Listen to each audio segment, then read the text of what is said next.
11. E disse um certo homem, tinha 2 filhos. E o mais moço disse a seu pai: pai, dá-me a parte dos bens que me pertence. E ele repartiu por eles a fazenda. E, poucos dias depois, o filho mais novo, ajuntando tudo, partiu para uma terra longínqua e ali desperdiçou seus bens, vivendo dissolutamente. E, havendo ele gastado tudo, houve naquela terra uma grande fome e começou a padecer necessidades. E chegou-se a um dos seus cidadãos daquela terra, o qual o mandou para os seus campos e apacentar porcos. E desejava encher o seu estômago com as bolotas que os porcos comiam, e ninguém lhe havia dado nada. E tornando em si, disse: quantos empregados de meu pai têm abundância de pão, e eu aqui padecendo fome? Levantar-me-ei e irei ter com meu pai, e dir-lhe-ei: pai, pequei contra os céus e contra ti. Já não sou digno de ser chamado teu filho, faze-me como um dos seus empregados. E levantando-se, foi para ele seu pai. E quando ainda estava longe, viu seu pai, e se moveu de íntima compaixão, e correndo, lançou-se-lhe ao pescoço e o beijou. E o filho disse: pai, pequei contra o céu e contra ti, já não sou digno de ser chamado teu filho. Mas o pai disse aos seus servos: trazei depressa a melhor roupa, vestiu, e pondo-se um anel na mão e sandália nos seus pés. E trazei o bezerro cevado, e matai, comamos e alegramos. Porque este meu filho estava morto e reviveu, tinha se perdido e foi achado. E começaram a alegrar-se. E seu filho mais velho estava no campo, e quando veio e chegou perto de casa, ouviu música e danças. E chamando o seu servo, perguntou-lhe o que era aquilo. E disse-lhe: veio teu irmão, e teu pai matou um bezerro cevado, porque recebeu são e salvo. Mas ele se indignou e não queria entrar. E saindo seu pai, rogava-lhe que entrasse com ele. Mas respondendo, disse ao seu pai: eis que te sirvo há tantos anos, sem nunca transgredir os seus mandamentos, e nunca me deste um cabrito para alegrar-me com meus amigos. Vindo, porém, este seu filho, que desperdiçou os teus bens com as meretrizes, matar-lhe o bezerro cevado? Então disse: filho, tu sempre está comigo, e todas as minhas coisas são tuas. Mas era justo alegrarmos-nos e folgarmos-nos, porque este teu irmão estava morto e reviveu, e tinha-lhe perdido e se achou. E dizia também aos seus discípulos: havia um certo homem... Não, parou. Amém. Pai, muito obrigado pela sua palavra. Te agradeço, Senhor, por essa palavra. Fala o nosso coração, porque eu sei que isso já tem tocado no nosso coração. Eu te agradeço, Pai, por essa noite. Assim eu te oro e te agradeço, em nome de Jesus. Amém. E graças a Deus. Aplauda ao Senhor. É um recado de Deus para a igreja nessa noite.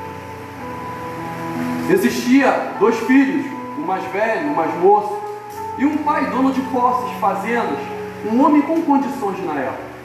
Mas um dos seus filhos, o mais novo, encheu o coração dele de desejo de conhecer coisas novas, e rogou a ele algo que ainda não era para ser dado, porque herança só recebe, principalmente quando aquele que era dono das posses não estivesse mais ali entre nós, morrido. Mas aquele homem, aquele pai ainda estava vivo.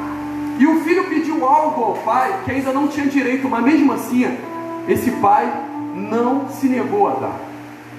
O filho, pegando tudo que tinha, foi para uma cidade distante, com propósitos no coração. Mas chegando nessa cidade, ele perdeu seus propósitos, ele perdeu seus objetivos, ele perdeu as suas metas, ele perdeu aquilo que o seu coração impulsionava, porque ele começou a se deslumbrar com coisas que ele viram naquela cidade. Ele parou em boates e lugares. Ele gastou o dinheiro, como diz a Lição das Letras, dissoluvelmente. Gastou o dinheiro com coisas que não eram pão, com coisas que não edificavam. E perdendo tudo, ele não tinha mais quem a recorrer.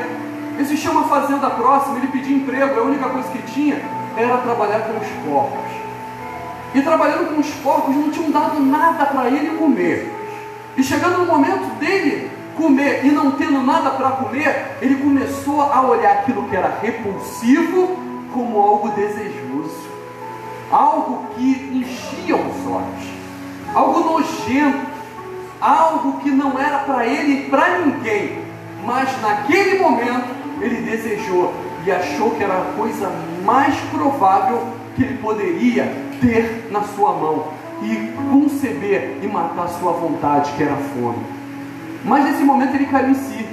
Ele lembrou que existia um pai, ele lembrou que existia uma terra, ele lembrou que os empregados da onde ele saiu estavam com certeza numa situação muito melhor do que a dele. Ele lembrou que a terra que ele saiu tinha pão, tinha mel, tinha dificuldade, tinha trabalho, mas nunca faltou nada. E naquele homem ele tomou a melhor decisão que ele poderia ter tomado. Ele voltou humildemente para a casa do seu pai. E quando ele chegou na casa do seu pai, o pai, o avistando de longe, teve íntima compaixão. E chegando, tacou-lhe um abraço e um beijo no rosto. Ele queria ser tratado como um empregado, só que o pai, quando exerce a íntima compaixão, exerce um sentimento que só exerce íntima compaixão aquele que verdadeiramente ama. Ele falou: não, você pode ter ido, mas nunca deixou de ser meu filho. Eu vou te dar uma roupa nova, porque aqui você está suja. Eu vou te dar um anel que significa autoridade, porque você nunca vai deixar de ser meu filho. Você é empregado, você quer se colocar como empregado, mas eu te dou um anel que simboliza autoridade, porque você ainda é meu filho. E ali o outro irmão, vendo, ele traz um cordeiro cevado. Vamos festejar, hoje é folga. Hoje é folga, vamos festejar. Vamos comemorar, porque ele estava morto e reviveu, estava perdido e se achou. Chegou naquele momento, o filho voltando da labuta, voltando do trabalho, olhou aquela situação e se indignou, olhou assim. Primeiramente ele não entendeu, chamou um dos servos e falou: o que é isso? Que festa é essa? É teu irmão que voltou. O coração dele se encheu de ódio, o coração dele se encheu de rancor. E chegando naquele momento, o pai viu que o filho dele estava do lado de fora, foi do lado de fora da casa: vamos entrar, vamos entrar. Ele não quis entrar de jeito nenhum, Ezequiel, porque no seu coração estava exercendo o sentimento do ódio, o sentimento da raiva. Quando o nosso coração está acompanhado ou cheio de alguma coisa, o Espírito Santo não habita, porque já está ocupado. Ele só entra em uma casa limpa, numa casa desocupada e adornada, amada igreja. Mas o pai, que simboliza Deus, continua falando: esse teu irmão, meu filho, estava morto, e ele reviveu, estava perdido, e encontrou. Mas você nunca, Deus, você nunca, meu pai, deixou eu matar um cordeiro cevado e fazer uma festa para os meus amigos. Ele no mesmo instante falou assim: tudo que eu tenho é teu e você sempre esteve comigo. E aquele filho foi recebido e entendeu o propósito daquele homem, daquele pai. Mas uma coisa que o Espírito Santo começou a me falar, começou a ministrar no meu coração, sobre propósitos e atitudes. E o Debrando, propósitos e atitudes. Aquele homem, Bispo Ney, saiu da casa dele e pediu todos os seus bens, mesmo não tendo direito, porque ele tinha um propósito. Quando você começa a estudar teologia, você vê que existia naquele campo, naquela terra, uma dificuldade financeira muito grande naquela época, e só quem ganhava dinheiro era agiota, quem emprestava. O único que crescia e tinha lucro naquela época: eu te empresto e você me paga. Se você dever, eu vou pegar os seus bens. Então eu nunca perdia. E aquele homem pegou uma grande parte, a parte dos seus bens, e ia investir nisso, diz a teologia. Chegou naquela cidade, ele com o propósito no coração de fazer muito mais, começou a perder o foco dele, começou a se meter por meretrizes, prostitutas, casa de prostituição, jogatina, bebedeira, noitadas. E sabe o que aconteceu? Ele não conseguiu fazer aquilo que desejava, pastor Grécio, no seu coração. Sabe o que eu entendo com isso? Aquele homem, Márcio, saiu da sua casa com um propósito. Aquele homem saiu da sua casa querendo fazer multiplicar a sua herança e voltou para sua casa sem nada. Sabe por quê? Às vezes nós temos verdade na nossa vida, irmã Jô, mas quando começamos a caminhar, começamos a perceber que aquele nosso sonho não era tão sonho assim, aquele nosso desejo, Ezequiel, não era tão desejo assim, aquilo, Janaína, que a gente tanto queria, a gente não queria tanto assim, porque quando começa a vir a tempestade, a dificuldade, a oposição, para que nós consigamos aquilo que nós sonhamos, a gente começa a fraquejar, a gente começa a desistir, começa a desanimar. Aquele homem não desanimou, ele perdeu o rumo. Sabe por quê? A pessoa que tem um sonho, a pessoa que tem um objetivo, a pessoa que tem algo no seu coração e quer realizar, ela não perde, diácono André, o seu foco. Aquele homem perdeu o seu foco porque, na verdade, tudo aquilo que ele queria, ele não queria tanto assim. Tudo aquilo que ele desejava, ele não desejava tanto assim. Por isso que quando chegou naquela cidade, ele simplesmente se perdeu. Simplesmente, ele ficou no meio de vários lugares que não ajudariam e não corroborariam a realização do seu sonho. Às vezes nós andamos, temos um objetivo na nossa vida, temos um projeto, mas os nossos caminhos não condizem com aquilo que eu quero, aquilo que eu desejo, ou principalmente aquilo que Deus gerou no meu coração. Eu quero uma área da nossa vida ser edificada, eu tenho um sonho, Deus, eu até uso o nome de Deus, Deus botou esse sonho no meu coração, mas daqui a pouco tu encontra a mesma pessoa daqui a alguns anos, e aí, realizou aquele sonho, não, deixei para lá. Irmãos, uma coisa que eu aprendi, a palavra de Deus nunca volta vazia, ela só volta quando ela termina o propósito. Se Deus gerou alguma coisa no teu coração, vai até o final. Sadraque, Mesaque e Abednego se opôs a uma estada de Nabucodonosor, se prostrou, morre. Quem não se prostrar vai entrar e vai ser incinerado. Eu morro, mas eu não me prostro. Aqueles homens sabiam o propósito de Deus na vida deles. Eles sabiam o que Deus queria na vida deles. E principalmente, irmã Irene, eles sabiam que Deus estava com eles. Eles não temeram. Sabe por quê? Uma das principais coisas que faz o homem e a mulher de Deus não realizar o desejo de Deus, o seu sonho, o seu propósito na sua vida, é o medo. E a primeira coisa que se apresenta na tua vida, Sibeli, é o medo. Mas se eu fizer isso, o que pode acontecer? Se eu tomar essa atitude, o que pode acontecer? Deixa eu calcular direitinho, deixa eu analisar, deixa eu ver os prós e os contras, deixa eu ver se é isso mesmo. Irmãos, eu falo uma coisa para você, se Deus falou alguma coisa contigo, se joga. Se Deus decretou algo na tua vida, você vai ouvir mais não do que sim. Aí eu falo para você, uma andorinha faz verão? Para o mundo não, mas se Deus quiser que ela faça, ela vai fazer verão, ela vai fazer inverno, ela vai fazer primavera, ela vai fazer outono, ela vai fazer a vontade de Deus e vai realizar. Às vezes a gente tem medo e é o primeiro sentimento que bate na tua porta para que não seja feito o que Deus quer que faça na tua vida, ou simplesmente o que deseja o teu coração. Às vezes a gente fica vendo que as impossibilidades, a maioria das vezes é isso, diácono Denilson, as impossibilidades são muito maiores do que as possibilidades. Vai conhecer, irmã Marinalva, a história de um vencedor. Vai conhecer a história de uma pessoa que transcendeu todos os seus medos, confiou no Senhor. A gente vê o resultado da história, a gente não vê o processo dela, Debrando.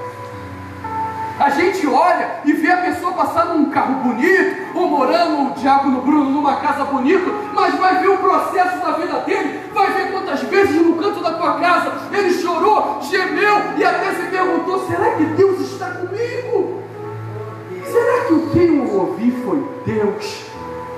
Será que aquela voz não foi voz da minha emoção, Idebrando? Ou de pastora Margarida? Uma coisa que me impulsionou a minha carne, o meu desejo, que eu queria tanto, eu não desejo, Janaína, tanto no meu coração. Será que foi minha carne? Irmãos, eu falo uma coisa para você: os planos de Deus não te isenta de passar tribulações. Eu vou pregar domingo e não falta domingo não, porque domingo é Santa Ceia. Você que está em casa, não falta domingo não, porque domingo é Santa Ceia. Eu vou pregar sobre a vida de José, o processo entre ele na casa do seu pai e como governador. Alguém falou, quando Deus falou para José e deu aquele sonho, que 11 estrelas iam se dobrar perante ele, avisou que ele ia passar pela cisterna, lembrando? Deus falou alguma coisa que ele ia passar pela prisão? Me escolhei. Deus não vai te explicar tudo não, meu amado. Mas uma coisa que eu te falo nessa noite: não perca teu foco em Deus. Elevo meus olhos para os montes e nunca tiro os olhos de lá, Janaína.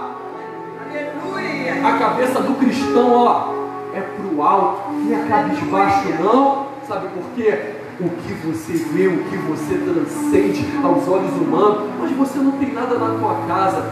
Hoje não tem, mas Deus proverá. A minha vida não se respalda em concepções humanas. A minha vida se respalda na fé e em Deus. Aquele homem se perdeu, Janaína, sabe por quê? Aquele sonho dele não era tão sonho, porque ele recebeu a sua herança antes da hora, porque o seu pai ainda era vivo. Só recebe herança quando aquele que é dono dos bens não está mais na terra.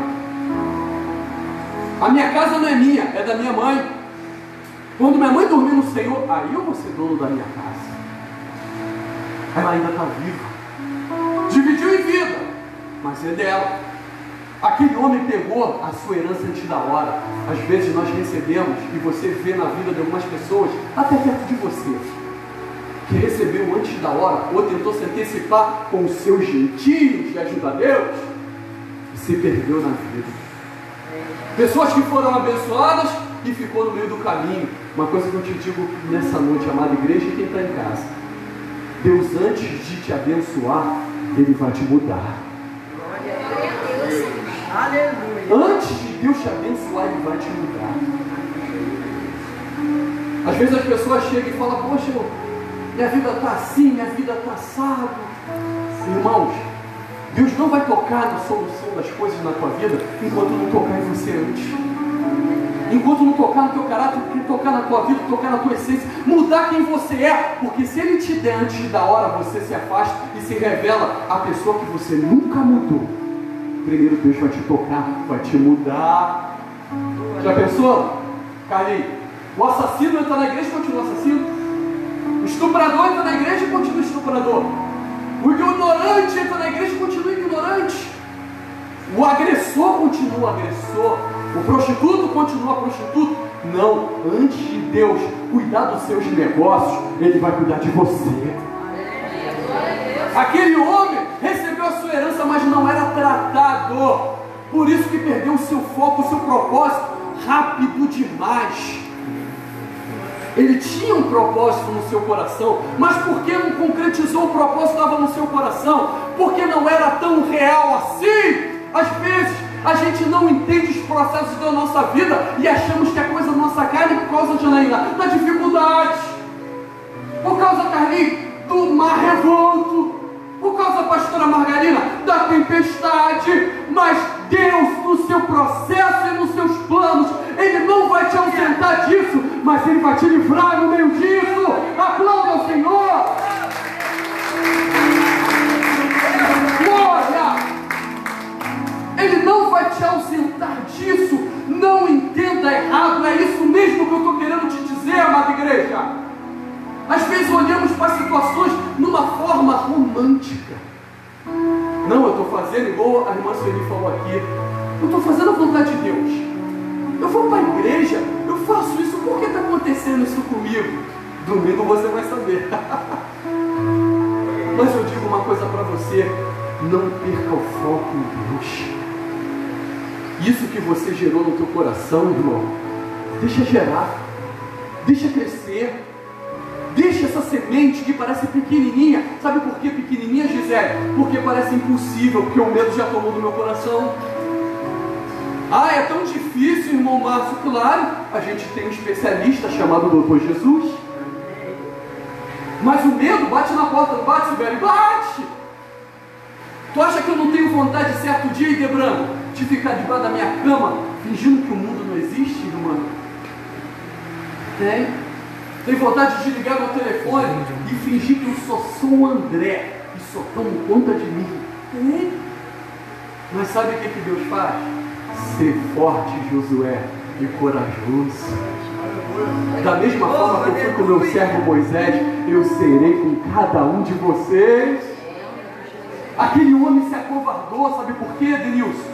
Esse filho se acovardou, não foi a covardia da soberba de não querer voltar para casa, porque ele foi até humilde querendo voltar para casa e querendo um lugar inferior, porque ele queria ser empregado, não queria ser patrão mais, porque ele viu que ele não tinha mais direito.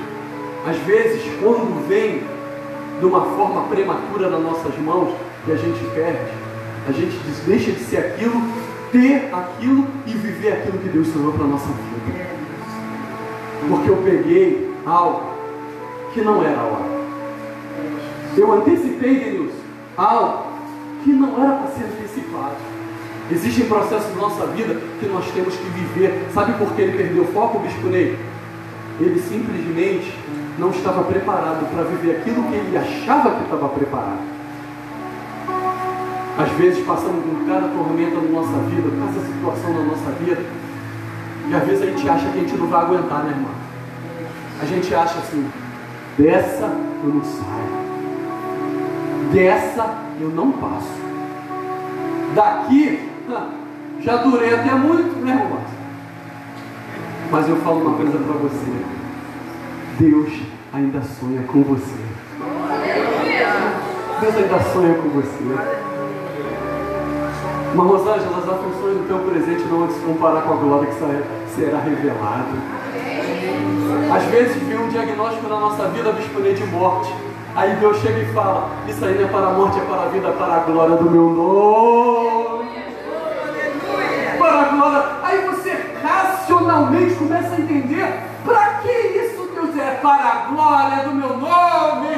Para Deus, mas eu tinha que passar. Tinha!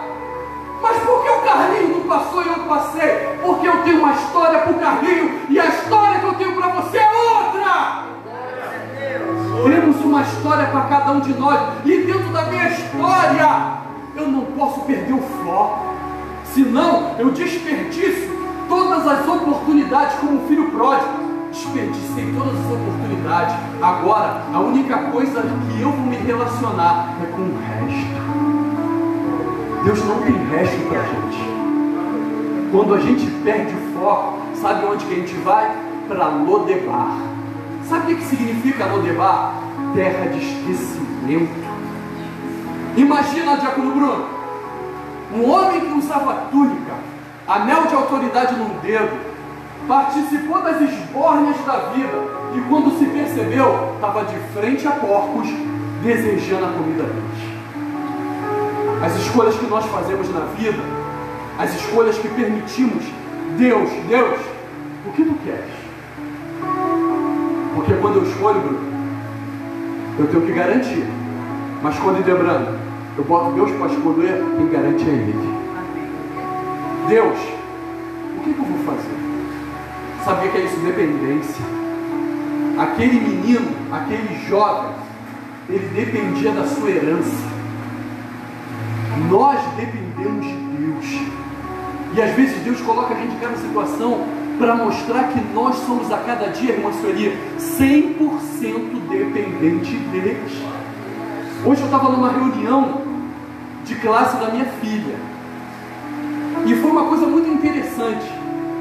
A professora é cristã, ela falou assim, eu sempre chamei meu filho de ora meu filho, tem que orar. Meu filho, mãe, tem 10 anos. Não, mãe, estou cansado, não vou orar agora não. Uma simples dor na barriga, não tinha patologia anterior, não tinha sinais, doeu, médico, cirurgia. E o menino está lá cheio de ponto. Ela falou assim: eu fico analisando como Deus faz as coisas. Não estou dizendo que Deus é vingativo, ou Deus... Eu não sei o que Deus fez, mas o resultado de uma situação leva a outra.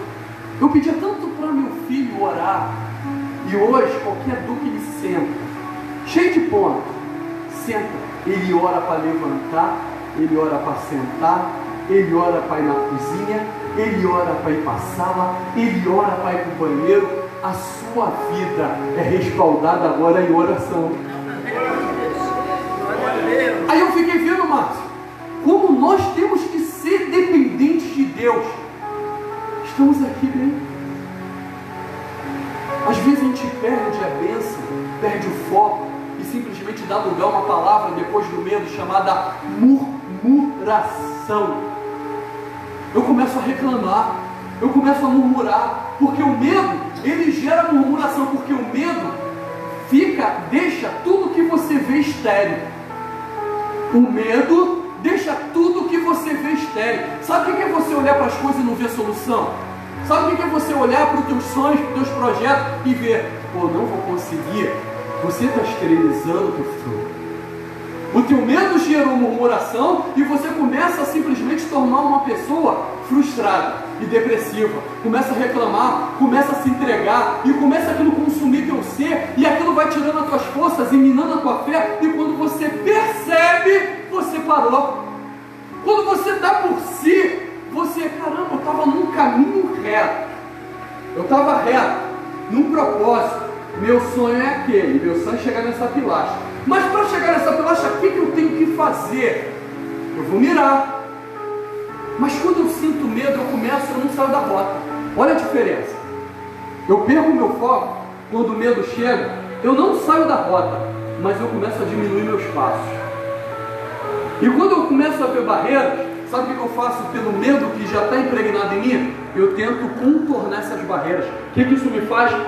Sair da mira, sair da direção. Eu saio da direção, irmão Márcio, nem percebi. Aquele filho pródigo, ele saiu da direção e nem percebeu. Sabe quando ele percebeu, Debrano? Quando a herança acabou. O medo leva, ele começou a murmurar. Meu Deus, e procurar, cadê os amigos? Me ajuda, me ajuda. Aí diz as santas letras, bateu uma grande fome naquele lugar. Cada um por si. E aquele menino, que outrora cheio de pessoas em volta, sozinho. E depois a sua única companhia, sabe quem era, diácono Ezequiel? Porcos. Às vezes a gente não bate de frente com porcos, irmão Márcio, mas a gente bate de frente uma coisa que leva a terceira coisa: solidão. Você se sente sozinho. Sabe o que você está fazendo nessa igreja? Você está nesse momento assim pensando, tente nesse momento pensando, diácono Branco, se soubesse o que eu estou passando, cheia lá, se soubessem o que eu estou passando. Aí você vai dar paz do Senhor e a pessoa toda solícita, paz do Senhor, irmão. Mas na sua mente agora, que eu estou falando, pensando, se soubesse o que eu estou passando na minha casa. Se soubesse o que eu estou passando, sabe o que é isso? Solidão. A solidão não é teu lugar não, amados. Deus está contigo, amém, igreja? Deus está com vocês. Deus está comigo. A Bíblia diz que a sua verdade é escudo e broquel. E ainda manda o seguinte: não temereis. O que é isso? Medo, espanto noturno e nem seta. Sabe o que é isso? Os obstáculos da vida. Não temerei. Não tenha medo. Segue firme, segue com coragem. Bota Cristo na frente, Janaína, que quem garante a nossa vitória é o Senhor.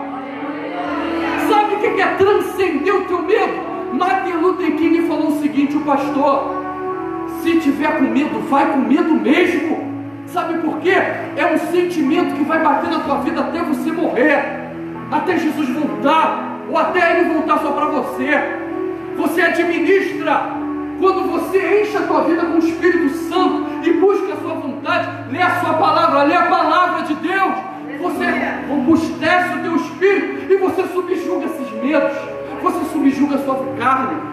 carne nunca vai se converter. O seu medo nunca vai se converter. Mas quando eu estou com o Espírito Santo na minha vida, o Espírito Santo robustece o meu ser, um espírito forte. Por quê? Eu estou alimentando não minha vida de medo, mas eu estou me alimentando minha vida da palavra. Eu estou alimentando a minha vida com jejum. Eu estou me alimentando minha vida com oração. Então eu estou robustecendo o meu espírito. E sabe o que ele faz, Ele subjuga. O medo vai bater na tua porta amanhã, pastor Grécio, mas você, em nome de Jesus, vai subjugar esse medo. Irmã Irene, as incertezas vão bater na tua porta hoje, mas a senhora vai subjugar essas incertezas. As dificuldades, irmã Rosângela, vai bater na tua porta de manhã, de tarde, de noite, mas Deus te fala nessa noite, Ele vai estar segurando a tua mão e vai subjugar cada uma delas e vai te mostrar que Ele sempre esteve contigo. Como diz o apóstolo Paulo, a minha pregação não é de persuasão humana, mas é de unção e poder de Deus. É viver isso. Sabe o que é você ser levado ao limite todo dia? Ninguém te entender não, Carlinhos. Chulete. Isso acontece com todo mundo aqui. E você querer uma coisa chamada que parece que está na moda, chamada empatia. Aquele filho pródigo queria a empatia dos amigos dele, que ele pagou cerveja, que ele pagou mulheres. Não, deixa que eu pago. Aquela roda de amigos, ele queria que tivesse empatia. Sabe que é empatia? Se colocar no meu lugar. Eu estou duro, eu estou passando dificuldade. Quando eu estava com dinheiro, vocês viram que eu estava com vocês. Mas agora, Ezequiel, eu quero que você me ajude, porque quando você precisou, eu te ajudei. Era o que o filho pródigo queria naquele momento. Mas sabe o que aconteceu? Ninguém se colocou no lugar dele. Sabe por quê? Hoje o mundo grita, Bispo Ney, por uma palavra chamada empatia e acha que ela vai se resolver, achando que vão filosofar em cima dela. Nunca vai resolver. Sabe por quê? A palavra de Deus tem que se cumprir. A palavra de Deus diz que por aumentar a iniquidade o amor se esfriaria. E sabe o que é isso? A entrada do pecado no mundo. As pessoas querem que as outras sintam empatia por elas. Para de pecar. Para de pecar. Quer que se coloque no teu lugar? Quer que haja mais amor no mundo? Que o mundo pare de pecar. Aleluia. Porque por aumentar a iniquidade, o que é iniquidade? Pecados. O amor se esfriaria. Aumentou o pecado, o certo é errado, o errado é o certo. Família não é mais homem e mulher, agora é 2 homens, agora é 2 mulheres. Isso, como diz o Apocalipse, quem está sujo, suje-se mais, mas quem está limpo, limpe-se mais. O mundo quer se sujar, então se prepare pela falta de amor no mundo. E eu digo para vocês, amada igreja, de tudo isso que está acontecendo e que vai acontecer, não perca o seu foco em Jesus. Guarde a tua casa, guarde a tua família, guarde o teu espírito, guarde o teu coração. Não perca o foco, porque Deus nunca vai perder você de vista. Deus nunca vai perder. Você tem noção do que eu estou falando? Que Deus, em meio a toda dificuldade que você possa passar, em toda dificuldade que você possa viver, Deus nunca te perdeu de vista. Mas pastor, eu estou passando uma dificuldade tão grande. Ele nunca te perdeu de vista, Raquel. Mas pastor, eu estou passando um vento na minha família. Deus nunca te perdeu de vista. Domingo eu vou explicar isso. Domingo eu vou dissertar, para você entender que quando Deus tem um plano na tua vida, um projeto na tua vida, Ele não fala igual Moisés, vai até Faraó. Mas quem eu vou dizer que mandou? Diga que o eu sou enviou. Deus tem vários nomes: Elohim, El Shaddai, Sabactaô, Rafá, Jafé. Mas Deus ia se revelar no meio do caminho. É isso que vocês vão entender domingo. No meio do caminho ia se manifestar quem Deus é. Aquele menino chamado pródigo. Pródigo porque ele saiu, não é o nome dele. Mas eu digo uma coisa para você: a única coisa que ele tinha era a sua herança. E a maior herança que nós temos é Deus, amado. Bispo Ney, às vezes a gente pode parecer estar sozinho, ou uma voz que ecoa no deserto. Mas eu digo uma coisa, Deus está ouvindo a nossa voz. Parece que ninguém, irmã Rosemary, está ouvindo. Deus está ouvindo. Parece que ninguém, parece que não está fazendo efeito nenhum, né, irmã Janaína? Deus está ouvindo. Mas eu não posso, irmã, perder